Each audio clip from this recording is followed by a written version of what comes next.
दीनदयाळ उपाध्याय नागरी उपजीविका अभियान केंद्र शासनाच्या माध्यमातून महिलांचं सक्षमीकरण व्हावं आणि ते स्वच्छतेच्या कामातील मदत व्हावी या दृष्टिकोनातून एक पायलट प्रोजेक्टसाठी 6 महानगरपालिकांना सिलेक्ट केलं होतं, त्यापैकी सांगली मिरज कोकण महापालिका. आणि या माध्यमातूनच आपल्याला 9 घंटागाड्या आपल्याला देण्यात आल्या.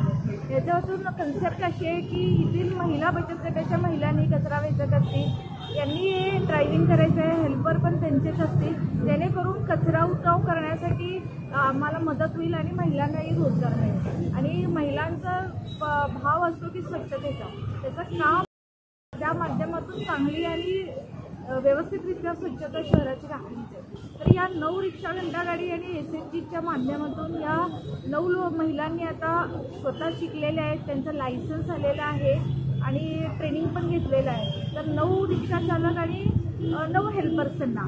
तर आमच्या महानगरपालिकेचा पॅटर्न आता आम्ही असा केला आहे की कमर्शियल एरियामध्ये ज्या खाऊ गल्ल्या असतात, दुकानदारे असते की संध्याकाळी कचरा टाकून जातात आणि सकाळी खूप कचरा होतो, तसं न होता संध्याकाळी तो कचरा त्या ठिकाणून उचलण्यासाठीचं प्रयोजन आमचे स्वच्छता अधिकारी असतील किंवा डॉक्टर ताटे यांची टीम सर्व SI यांच्या माध्यमातून करून आणि हे सगळे 9 स्पॉट सांगली मिरज आणि कुपवाड तिन्ही शहरातली सिलेक्ट केलेले आहेत आणि तिथं संध्याकाळच्या वेळेस त्या गाड्या फिरवणार आहेत आणि संध्याकाळी खास करून कमर्शियल एरिया आणि खाऊ गल्लीतला कचरा त्या महिला उचलतील.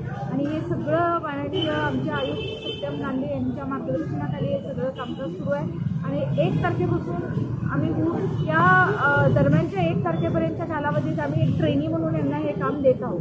हे काम चालूच होणार आहे 1 ते परवा.